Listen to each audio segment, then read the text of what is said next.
Hi, everybody. It's Valerie with the US, Canada, and right now, Australia portion of Meant to Be Well. I have my incredible speaker, Robyn Simpson, here with us today. She is the 12th speaker of this session and joining us from Australia. It is the next day in Australia, and it is still October 19th here, just truly embracing the essence of this worldwide summit. And so I'm so glad she's here with us today. Let me tell you a little bit about her and her incredible work. She is going to talk with us about using practical kindness to build mental strength. Robyn Simpson is the founder of Choose the Tude and creator of the KindCommunity project. Robyn is a dynamic speaker, thought leader, and the driving force behind the KindCommunity project and Choose the Tude movement. With a rich background in human development, team engagement, and creating kind cultures through actions and events, Robyn passionately advocates for creating kind daily habits at home, at work, and in our communities, as well as globally. Drawing from neuroscience, psychology, and human development, her topics include building kind cultures at work, mental strength through practical kindness, the power of self kindness, generational shifts, and workforce expectations. Robyn has a gift for connecting with diverse audiences, from time poor parents to busy professionals or stress leaders, providing them with tools to foster kinder cultures through kind leadership. Whether sharing strategies for the kind campaigns or offering personal stories that highlight the transformative power of kindness, Robyn leaves audiences with actionable steps for positive change. So thank you so much for being with us today, Robyn. Oh, thank you for the very kind introduction, Valerie, and for all the hard work that you have done putting this summit together. Thank you so I'm much. excited to share some thoughts about the power of kindness and a simple strategy that I personally use to build mental strength. So I believe that's something that we can all use today in our fast-paced world, whether we're leading teams, managing family life, or just navigating everyday stress. This simple concept can literally change your life. That is so exciting. That is so exciting. Well, tell us more about kindness and all of what you've discovered with this mission and this incredible movement. Sure. Well, let's dive in. So I feel that we often underestimate kindness because it seems so soft and passive. But neuroscience and psychology show us that practical kindness has really powerful effects on our mental health, our resilience, and our overall well-being. So in this session, we'll explore how we use kindness as a tool to build mental strength and how it also impacts the people around us, because kindness really is a superpower, I think, and it's a natural one too, which I love, because if it's natural, that means that we can all access it. Now, you're probably wondering why I have a picture like this on the screen, but I just want to start by sharing a personal story to give you an example of the power of the mind. Now, there comes a time in every woman's life where Mother Nature gives us one little last gift, the gift of menopause. I had been experiencing hot flushes, varying weight gain, brain fog, and exhaustion, all the usual symptoms of menopause. And I had had my bloods done to tick that box. And this particular day, I took myself off to the doctor to hear the results of the blood tests and to confirm, yes, I have officially entered the new stage of life. As I sat in the doctor's room in all its clinical whiteness, and actually this picture, I swear I did not take a photo of the room that I was in, but this is very, very similar, so similar. But I couldn't, the doctor was taking her time looking over the blood results and other bits and pieces, and I was sitting there just sort of entertaining my mind, and I kept thinking, why don't medical centers use color to brighten their rooms? But anyway, she finally turned to me and said, yes, you're in perimenopause. And now, I don't actually recall what she said next. I remember the word tumor, and it hit me a bit like a baseball bat on my blind side. Apparently, I also had cancer. Now, she used a bunch of medical terms. She asked questions. She gave me lots of instructions. it was all really a bit of a haze, but all I could think was, hang on, I'm a mother of 2 preteens, a business owner, a relatively healthy person. I don't have time for cancer, nor was I prepared for such a disruption to my world. Not that I had any idea what impact it would have for me or my family for the next few years. So I share this story not to evoke sympathy, but as a warning and to share my lessons.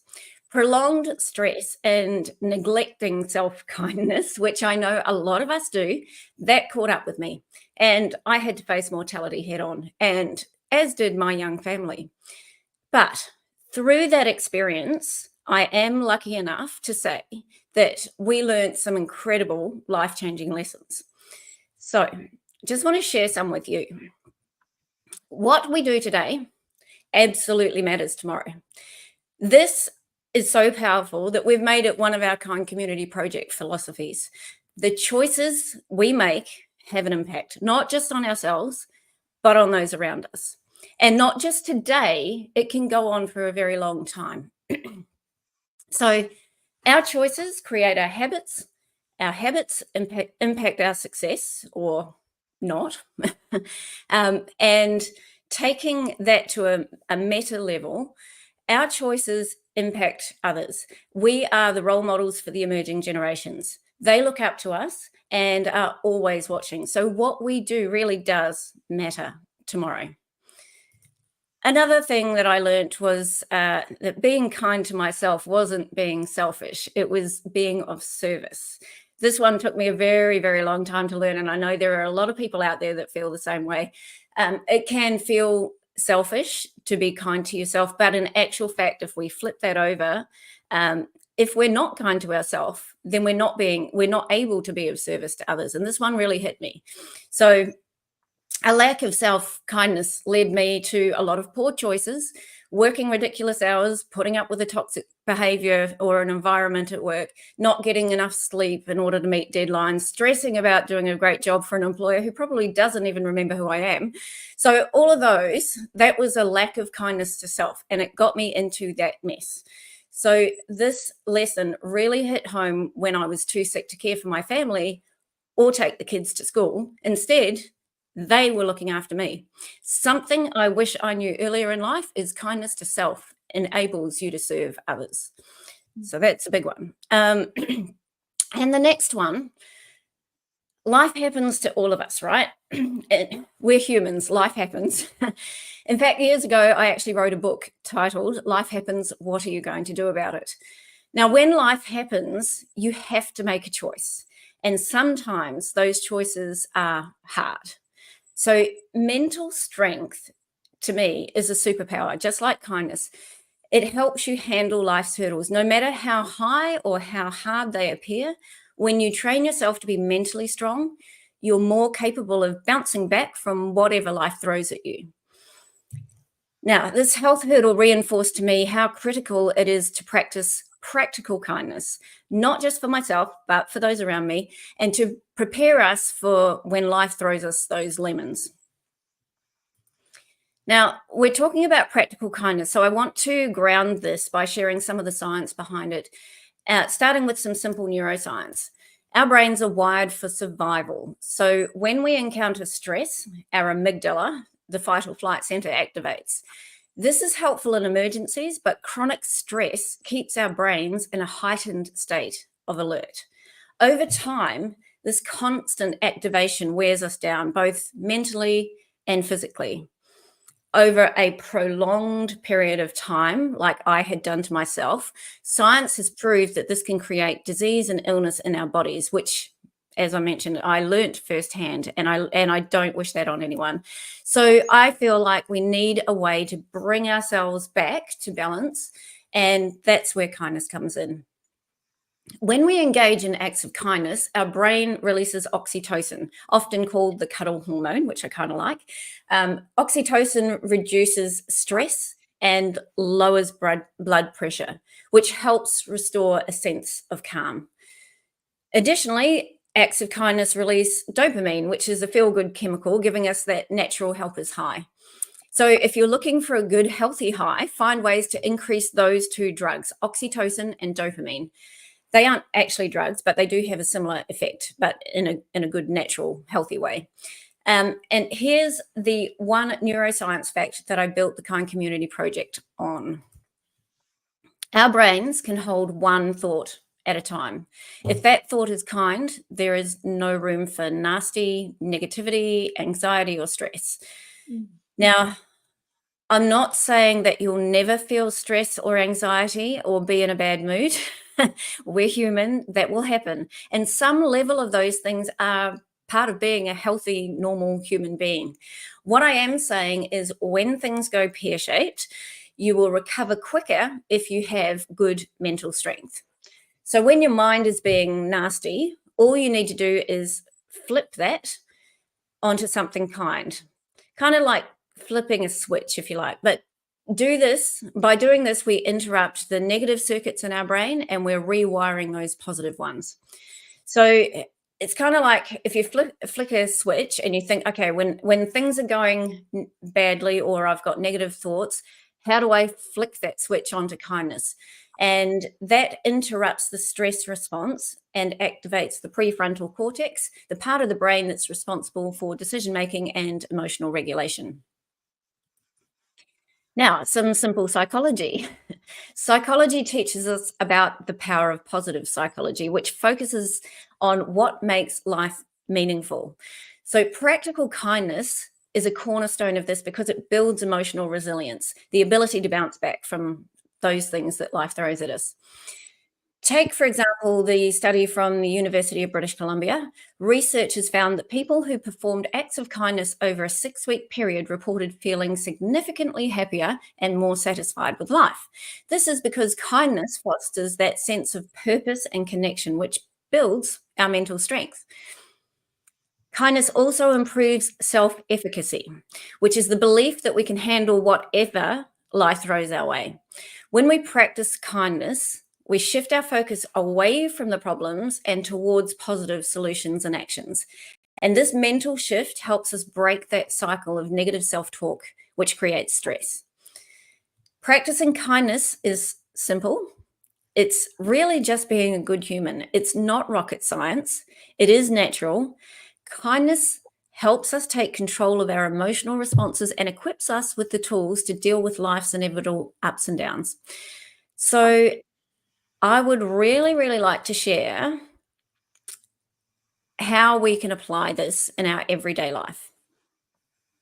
Kindness doesn't have to be grandiose. It doesn't have to be massive. It can be really small and effective. Small, consistent acts can have a profound effect on our mental well-being, and not just yours, because it is contagious in a very positive way. The key to building a habit of kindness is to keep it simple and to put it into action. And that is what I call practical kindness right there. So think of kindness in the same way as you think of caring for your teeth. So I just want to share this little analogy because most people care for their teeth pretty well. They may brush their teeth or do whatever twice a day. We're brought up to look after our teeth, right? Whether we decide to or not is our choice. Whether like we see people with gorgeous pearly white teeth and we think, oh, how great it would be to have teeth like that. So that's motivation, but it's still not action. We can talk about having great teeth, but talking doesn't change anything on a physical level, but it can change things on a mental level. So be careful that you're not inadvertently being unkind to yourself by comparing yourself to others and focusing on what you don't have rather than what's good in your world. And we all know if we don't look after our teeth, visiting the dentist is expensive, especially for reparative work, as is the cost of treatment for serious illness if we're not kind to our minds. So if we truly want to build mental strength, we need to take regular action. And that's why I use the analogy of taking care of your teeth, because we do that constantly, twice a day, at least every day. So it is a regular habit that we do. So to put this in action, I'm going to get you to do something for me. I'm going to share a little mantra that I like to, I'd love you to screenshot and repeat it to yourself each time you do your teeth. There we go. Just take a quick screenshot of that. So I consciously choose to connect, share, cheer, and celebrate kindness to self, others, and things. I consciously choose to connect, share, cheer, and celebrate kindness to self, others, and things. Now, we know from positive psychology that the power of suggestion builds neural pathways in the brain. So simply saying this each time you do your teeth is step one in your mental strength exercise regime. Step two is to put it into action. So by that, I mean actually connect with people and do acts of kindness to self, others, and things. And they don't have to be big. They also don't have to be different every day. You can repeat the same thing over and over, or you can mix it up, whatever, it's your choice. Every little bit counts. It could be as simple as scrolling through your socials or through the internet that are, I hate to say it, but often full of negative content and ads. So maybe you swap that instead to feeding your mind with kind ideas or content that isn't controlled by an algorithm, but you take control of that. And then step three is to share, cheer, and celebrate kindness. Why? Because it's like adding another level to your regime, not just brushing your teeth, but flossing as well. If you were using the analogy of physical fitness, this would be like adding another weight to the bar or another 10 reps, building more strength. So sharing, cheering, and celebrating kindness amplifies the feelings associated with it, which increases the oxytocin and the dopamine, which were the good drugs that we talked about earlier on. Now, if you'd like suggestions on how to do that, I can invite you to join the KindCommunity project, and Valerie has a link there that you can use. And we literally connect with kind people, share, cheer, and celebrate kindness daily.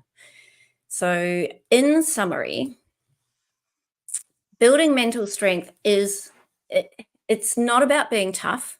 It's about being kind in a way that softens your approach to life's challenges and helps you deal with those.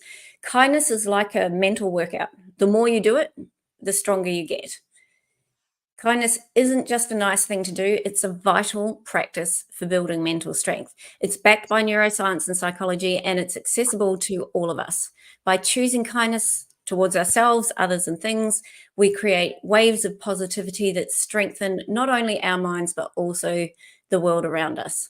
We are meant to be well, and mental strength can protect us from succumbing to physical diseases caused by prolonged stress. So finding ways to practice practical kindness daily is good for you and those around you physically, mentally, and emotionally. Remember, it's as important as looking after your teeth. So let me leave you with this. How can you be kinder today? Because when you choose kindness, you're not just making the world better, you're building a stronger, more resilient version of yourself. And the world needs more kind people like you. So wishing you kindness and caring and mental strength. Mm. Thank you so much, Robyn. That is incredible. I love, love how you talk about kindness and its mental strength, the mental back roads you can take with it, because so many times we can get ourselves in these negative things where we just think, like for me, I can get frustrated or I can get anxious. And I've thought of what are some like mental back roads I can take to put that neuronal traffic from one highway to a back road. And I've thought about, gratitude and mindfulness, which are all great, but kindness, oh my gosh, it's so simple, like you're saying, and it's so beneficial to your, like that pebble you're putting up. I like to use this analogy sometimes, but dropping that pebble into a pond and creating those ripples, and the ripples that are created with kindness are beautiful. And if we keep doing that with our ponds in our homes and our society, it can truly impact the world. And thank you so much for vulnerably sharing your story and how bravely you have been promoting this incredible, incredible movement. And I want to extend that invitation that you had said, Robyn, to your KindCommunity project. I love it. I am on it. Love being able to interact with, first of all, people from around the world, like this summit, you have people from around the world, and it's amazing. And we share just kind ideas, like what are some kind things you can do maybe in the school or at work or whatever that is. And I could even ask about pavlova And Bluey. and Bluey, because my kids love Bluey. And so I can ask about those things and I don't feel like, oh, this may be kind of a silly question. Like that's what I love about that community. Mm. So make sure you guys check that out. There is a link in the show notes that you can click on to access that, as well as Robyn, I know you have your website on there, choosethetude.com, and Yes. also on LinkedIn. Is there any other platforms or places that whoever's watching this live or on a replay can reach out to you? Those are the main areas. If you want to find me, I'm always in the Kind Community Project. So that's the thing. If you're trying to find that, you can either use that link that Valerie shares in the show notes, or you will find it on choosethetude.com. And but those are the places. And LinkedIn, I'm on LinkedIn quite a bit as well. But those are the places that you'll find me. I choose to hang out in the Kind Community Project because it's separate from the other social channels, so there's no algorithm feeding certain things, and it is actually, it's literally to be honest, I used it as a bit of therapy as I was going through recovery.